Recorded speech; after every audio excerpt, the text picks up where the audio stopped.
Jangan lupa like, komen, dan subscribe channel YouTube TVRI Bengkulu. Dan jangan lupa nyalakan notifikasinya.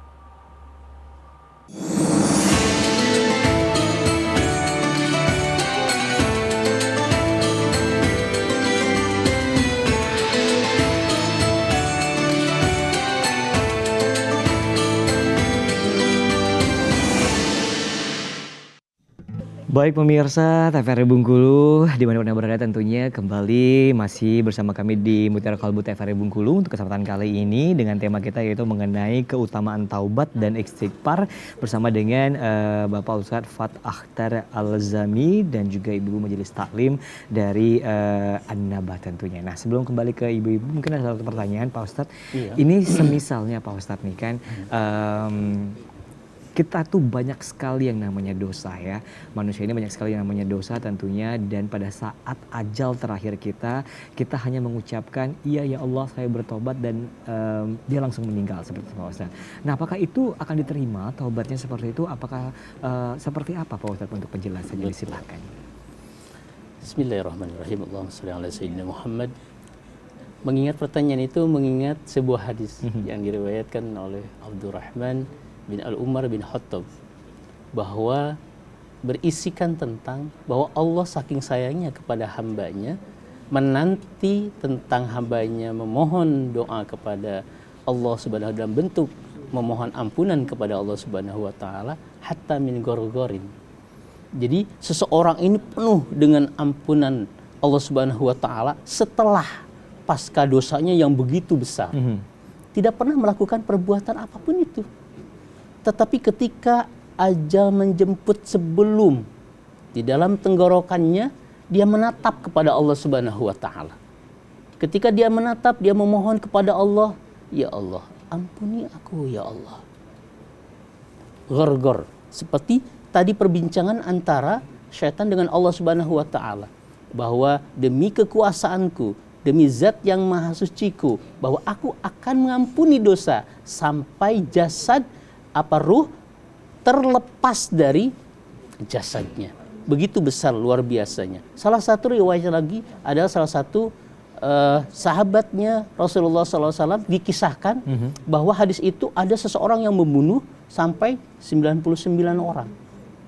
Dengan sebuah perjalanan dia disuruh untuk menemui beberapa orang, yang seorang pendeta dia mengatakan, wahai pendeta, aku mau bertobat kepada Allah. Aku sudah membunuh 99 orang. Alkisah cepatnya bahwa sang pendeta tidak mungkin dosamu diampuni. Sehingga yang terjadi adalah dibunuhlah sang pendeta ini oleh, akhirnya terus dia dalam hati ini betul-betul mempunyai rasa amat bersalah. Dia betul-betul ingin bertobat. Bertemulah dengan seseorang. Datanglah ke Fulan bin Fulan, seorang alim. Datanglah ketika beliau ke seorang alim tersebut. Wahai alim, aku sekarang ini penuh dengan dosa. Anggap pembunuhanku udah nyampe 100. Mabuk, judi, semua pernah aku lakukan semua. Apakah aku akan diterima dosanya oleh Allah Subhanahu wa taala? Lalu kata seorang alim, tidak ada kekuatan apapun yang menghalangi taubatnya seseorang. Artinya kau akan diterima taubatnya. Lalu pergilah ke sebuah tempat. Di sana tempat berkumpul orang-orang soleh, orang-orang baik. Di sana engkau akan dibimbing kebaikannya. Lalu berangkatlah seseorang ini yang mau bertobat ini ke sebuah tempat yang ditunjukkan. Belum sampai di sebuah perjalanan, nyawanya sudah diambil oleh Allah Subhanahu wa taala. Sehingga pertengkaran antara malaikat rahmat dan malaikat pencatat amal buruknya. Akhirnya kata Allah, hitung saja atau dihitung berapa dekatnya dia antara tempat yang dia mau bertobat atau sebelum dia bertobat. Ketika itu hanya sejengkal, Mas Fahmi. Riwayatnya itu. Lalu ketika itu dalam perjalanannya ternyata diberitahukan oleh Allah kepada malaikat wahai malaikatku, dia berjalan ketika mau ke tempat itu, di dalam hatinya tiada hentinya dia memohon ampun kepadaku. Padahal dia belum pernah ibadah sekalipun, bahkan dia sudah membunuh, dia melakukan perbuatan dosa apapun. Ternyata di akhir hayatnya husnul khatimah. Dia diampuni oleh Allah Subhanahu wa taala. Jadi singkat kata dari semua ini, Allah Subhanahu wa taala Maha luas, Maha bijaksana, Maha adil, Maha rahman dan Maha rahim. Jadi apapun bentuk dosa kita, selama niatnya kita betul-betul kepada Allah Subhanahu wa taala, selama itulah anugerah pertaubatan Allah akan selalu diberikan, pengampunan Allah akan diberikan kepada orang yang betul-betul melakukan taubat kepada Allah Amin, Subhanahu wa amin, taala. Masya Allah, Subhanallah ya, luar biasa Pak Ustadz ya. Nah, boleh silakan untuk ibu-ibu, ada yang mau ingin bertanya, kami silakan dari Majelis Taklim An-Naba. Assalamualaikum warahmatullahi wabarakatuh. Waalaikumsalam warahmatullahi wabarakatuh. Yang ingin saya tanyakan Pak Ustadz, ini masalah istighfar. Ya. Kalau kita sholat memang mesti harus istighfar. Betul. Tapi kadang-kadang Ustadz kita cuman berapa kali membaca, kadang 15 kali istighfar. Iya. Itu apa sudah mesti kita yakin memang sudah cukup apa belum? Itu yang pertama Pak Ustadz. Yang kedua, misalnya kita ada kesalahan dari masa lalu kita, karena kita penuh kehilapan Pak Ustadz. Nah sudah tuh kita memang bertobat pada Allah, bertobat. Nah sudah itu apa bisa kita juga bertobat, membenahkan diri pada keluarga, pada suami, pada anak, itu kan termasuk juga apakah tobat? Udah. Assalamualaikum warahmatullahi wabarakatuh. Waalaikumsalam warahmatullahi wabarakatuh. Silakan Pak Ustadz, dua pertanyaan sekaligus. Iya. Bismillahirrahmanirrahim. Ibu yang dirahmati Allah, Allah Subhanahu wa taala sekali lagi Maha Rahman dan Maha Rahim.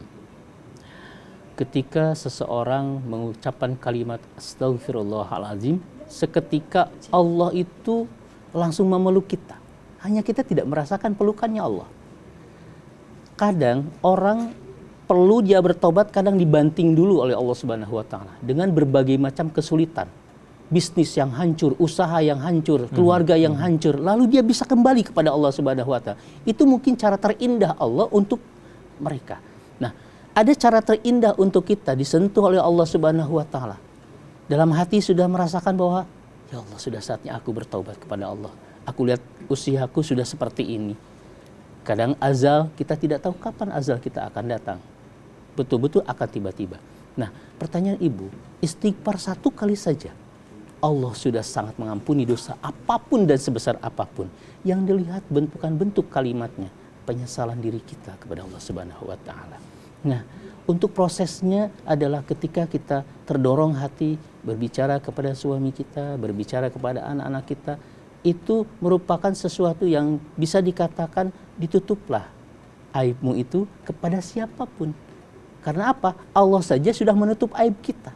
Jadi ketika kita berbuat dosa, biarkanlah. Jadi biar urusan dosa kita itu antara Allah Subhanahu wa taala. Terkecuali dosa-dosa yang memang berhubungan dengan hak-hak adami. Yang terlebih baiknya adalah kita menyelesaikan dulu urusan-urusan duniawi kita, urusan-urusan dengan orang lain, baru kita kembali kepada Allah Subhanahu wa taala. Oke, baik Pak Ustadz. Ini ada satu pertanyaan nih. Mungkin sifat kalau misalnya suami kita itu seorang suami mau bertobat tentunya. Nah, sikap seorang istrinya sendiri itu seperti apa Pak Ustadz? Baiknya, apakah mendukung suaminya untuk bertobat atau seperti mengingatkan atau seperti apa Pak Ustadz? Baik. Datangnya anugerah Allah terindah kepada manusia, yaitu sebuah pengampunan yang keluar dari dasar hati, Mas Fahmi. Itu sangatlah mahal. Karena Ar-Rahim itu adalah nikmat Allah yang diberikan kepada manusia hanya sedikit saja. Artinya tidak semua manusia diberikan anugerah itu. Hanya orang-orang yang bermujahadah kepada Allah Subhanahu wa taala. Nah, bentuknya adalah berbagai macam. Ada kadang terdorong oleh dorongan istri kita. Terdorong oleh orang tua kita, teman kita, tetangga kita, kejadian yang menimpa kita. Nah, terpenting ada seperti yang saya uraikan pertama, ketika proses orang bertaubat kepada Allah Subhanahu wa taala, ada kala baiknya kita memohon doa kepada orang tua kita, memohon kepada istri atau suami kita. Karena doa-doalah mereka itulah yang akan langsung dijawab oleh Allah Subhanahu wa taala. Karena seorang istri sudah dipastikan Mas Fahmi dia akan mendukung tentang perbaikan-perbaikan suaminya, begitupun sebaliknya.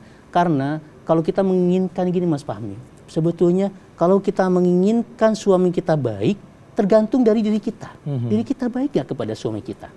Kalau kita menginginkan istri kita baik, kembali kepada diri kita. Kita sebagai suami, sudahkah berbuat baik kepada Allah? Sudahkah betul menjadi seorang suami? Sudahkah betul menjadi seorang ayah? Karena efek dari dosa yang kita lakukan akan timbul di dalam, yaitu di dalam keluarga kita Mas Fahmi. Jadi terpenting adalah introspeksi diri, muhasabah diri, kita yang tahu diri kita sendiri. Antara kita sama Allah, bukannya kita merasakan bahwa penting atau tidak penting. Tetapi yang terpenting adalah bagaimana muhasabah ini terhubung dengan Allah Subhanahu wa taala setelah hablum minanas kita memohon kepada orang tua kita, dukungan kepada istri dan anak-anak kita, suami kita. Itulah mudah-mudahan bermanfaat wallah. Oke, baik itu dia tentunya ya. Nanti kita akan lanjutkan kembali untuk Mutiara Kalbu TVRI Bengkulu. Kita akan jeda iklan terlebih dahulu tetap bersama kami di Mutiara Kalbu TVRI Bengkulu.